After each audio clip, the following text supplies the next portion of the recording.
Uno con ellos, unidos con los cristianos perseguidos en el mundo. Te damos la bienvenida a este espacio de Puertas Abiertas producido desde el estudio de Radio Encuentro, Radio Transmundial en España. Esto es Uno con ellos y aquí contamos con el director de Puertas Abiertas en España, Ted Blake. Hola Ted, muchas gracias por estar con nosotros. Muy buenas, estoy encantado de poder estar aquí y explicar lo que está ocurriendo en el mundo acerca de la Iglesia perseguida. Y hoy hablamos de situaciones que quizás no son tan evidentes, personas que quizás viven en unos entornos no tan mediáticos y que quizás ni nos imaginamos que en ciertos países pudiera haber persecución. Es el caso, por ejemplo, de un país como Colombia, un país donde hay muchos cristianos. De hecho, la mayoría de la población se declara de alguna confesión cristiana, sí. Donde hay iglesias de diferentes confesiones que son grandes, que son conocidas, pero hay ámbitos en Colombia donde las personas sufren persecución e incluso los niños viven en una situación de vulnerabilidad bastante especial, no solamente por la infancia, por los problemas que puede haber para la infancia en ciertos países en vías de desarrollo, sino también por el tema de la fe cristiana, sea porque son hijos de cristianos o porque ellos mismos también son cristianos. ¿Podrías explicarnos un poco qué situaciones se dan en Colombia? Sí, realmente es paradójico hablar de persecución en un país donde encontramos iglesias con miles de miembros. Y entonces dices, ¿cómo es posible que en un país donde hay tantos cristianos pueda haber persecución? Y la respuesta es que no todo el país es igual. Hay lugares donde hay una auténtica libertad religiosa y hay una gran libertad para la presencia cristiana en ciertos lugares, pero en los lugares más rurales del país la libertad no es tan grande. Y en ocasiones los padres tienen que tomar decisiones realmente duras y son llamados a servir a Dios en lugares peligrosos. Y ellos corren el peligro de ser asesinados, pero también sus hijos corren peligro. Y son padres que son llamados a hablar en contra de los sistemas establecidos. Puede ser un sistema que educa a los hijos a practicar rituales que pueden ser dañinos para ellos, o puede enfrentarse al negocio y venta de drogas.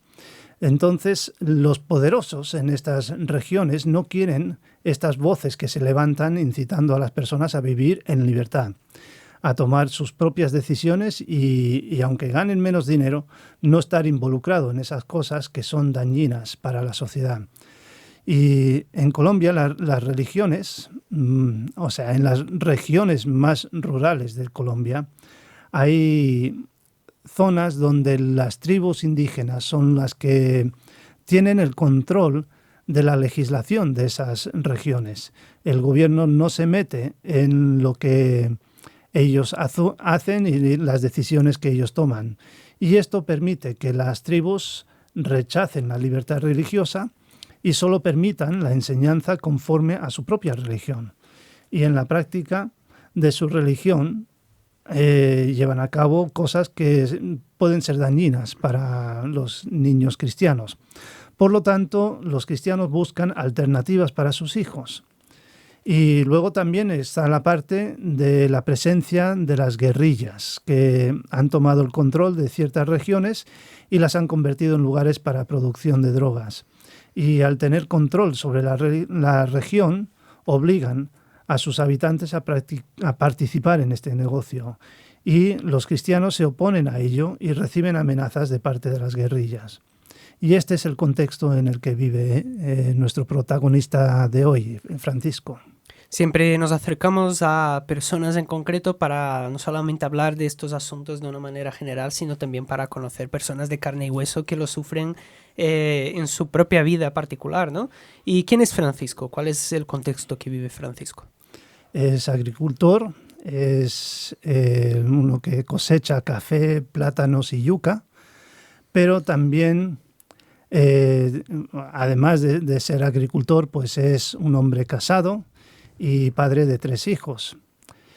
Y curiosamente ya nació en un lugar de Colombia que se llama Jerusalén. Así que esta es un poco la historia de Francisco, y además de todo esto, él es un activista.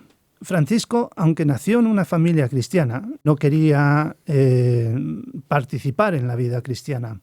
Y un día fue invitado a participar en un ritual de su región.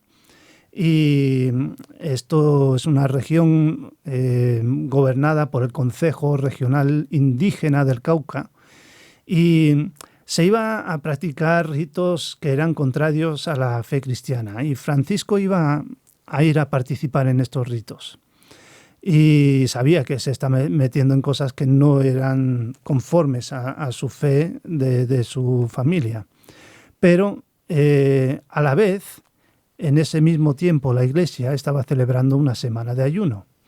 Y Francisco, por alguna razón, decidió, en lugar de participar en los rituales religiosos del concejo, decidió participar en el ayuno de su iglesia. Y él, durante ese ayuno, llegó a comprender la fe en Cristo. Y esto cambió su vida. Y al cambiar de vida, cambió también todo lo que eran sus prioridades. Y unos años más tarde, la Iglesia se empezó a dar cuenta de que el concejo estaba tomando un giro hacia una radicalización. Y entonces estaban imponiendo ciertas enseñanzas en los colegios y obligando a los niños a celebrar ciertos ritos.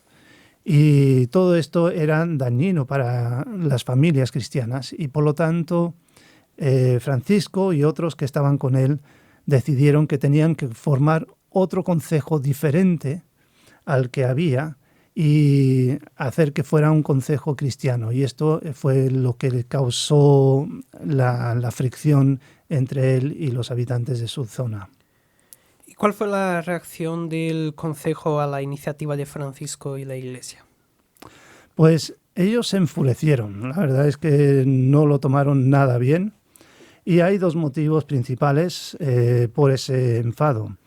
Por un lado, los cristianos se negaban a participar en los rituales, pero también porque los cristianos se negaban a participar en las protestas del poblado reclamando más tierras. Ahora, estas protestas que llevaban a cabo eran protestas que no era simplemente salir con una pancarta, sino que salían y tomaban posesión de terrenos que no eran suyos. Y entonces era como robar.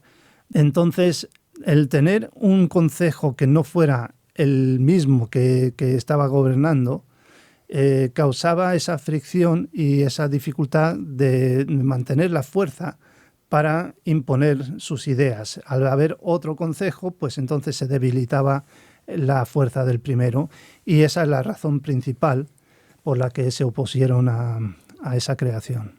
¿Y qué hicieron los del concejo original al suceder todo esto? Fue expulsar a los cristianos del sistema educativo. Eso es decir, pues que los niños ya no podían ir a la escuela. También les expulsaron del sistema sanitario, y así que no podían ir más al médico. Y estas son situaciones que realmente afectan la vida de los cristianos allí. Y luego también estaban en colaboración con las guerrillas, y las guerrillas empezaron a amenazar a reclutar los niños, empezando con niños de 12 años. Y entonces esto fue una de las situaciones que afectó a Francisco de una forma muy directa, porque de sus 3 hijos, 2 de ellos tenían 12 años o más y eran vulnerables a ser secuestrados o reclutados por las guerrillas. Separarse de los hijos sin duda es una decisión muy complicada, muy difícil. ¿Vale la pena tomar ese tipo de decisiones? Pues se le preguntó directamente a Francisco, ¿vale la pena lo que está sufriendo en esta situación? Y él dice que sí, y por 2 razones. En primer lugar, porque él puede seguir enseñando a personas a seguir a Cristo en su región sabiendo que sus hijos están protegidos. Y esto le da cierta libertad para llevar a cabo la labor por la cual él siente que Dios le ha llamado. Y en segundo lugar, sabe que sus hijos, estando en el lugar donde están, reciben no solamente una educación cristiana, sino que están siendo de alguna forma discipulados para que lleguen a tener un mayor conocimiento de Dios, puedan experimentar a Dios de una forma personal y real, y luego esto también les prepara para mantener el ministerio que Francisco ha empezado. Francisco es consciente de que lo que él está haciendo puede causarle la muerte. Y sabe que si a él le causa la muerte, por lo menos tiene a sus hijos que se están preparando, que pueden llevar a cabo esa labor que él no puede hacer si acaba muriendo. Entonces, por eso él dice, vale la pena, porque puede seguir llevando a cabo esta labor que está deseando llevar a cabo. ¿Y qué puede hacer alguien desde la distancia en cualquier lugar del mundo, incluso alguien que a lo mejor está en Colombia, pero también aquí en España? ¿Qué puede hacer alguien para poder ayudar a cristianos que sufren persecución de este tipo? Pues mira, hay unas cosas que tengo aquí delante que puedo compartir acerca de su situación para que se pueda orar por ellos, porque tenemos que recordar que la oración no es lo último que podemos hacer. La oración es lo primero que podemos hacer, porque cuando oramos, lo que estamos haciendo es ponernos de acuerdo con Dios y lo que estamos también haciendo es pedirle que Él actúe. Y de alguna forma, y yo no entiendo todo esto, pero de alguna forma es que Dios espera a que nosotros oremos para que actúe. Y así que por eso yo quiero animarte a orar. Y voy a decirte, pues mira, ora por Francisco y su familia y la iglesia perseguida en Colombia, para que ellos puedan ser fuertes. Ellos siempre piden oración para que puedan permanecer firmes en medio de la tormenta que están viviendo. Ora para que Dios les dé fortaleza a Francisco y a su esposa y a sus hijos. Y también por fortaleza y protección para nuestros hermanos y hermanas indígenas, quienes, como Francisco, enviaron a sus hijos lejos de casa con la esperanza de que valga la pena y continúen llevando a cabo el Evangelio en Cristo. Y por último, ora por los que persiguen. Y esto es una de las enseñanzas de Jesús. Ora por ellos, para que ellos también puedan llegar a conocer a Cristo y cambiar de vida.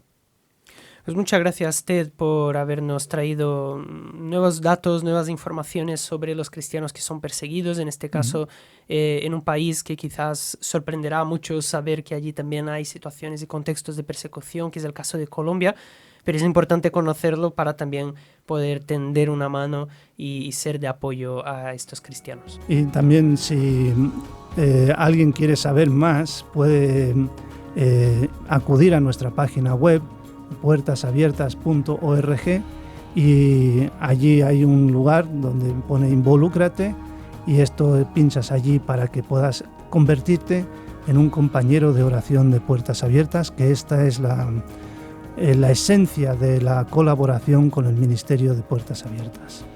Muchas gracias, Ted, y gracias también a ti que nos acompañas. Gracias por haber seguido este espacio. Una vez más, un nuevo episodio de Uno con Ellos, esta vez hablando de Colombia. Ya lo sabes, puertasabiertas.org, allí encontrarás toda la información. También puedes escribir a info@puertasabiertas.org o también contactar a través del teléfono 955-944-770. Gracias por haber estado con nosotros. Uno con Ellos, un espacio de Puertas Abiertas desde Radio Encuentro, Radio Transmundial en España. Te esperamos en la próxima edición. Hasta pronto.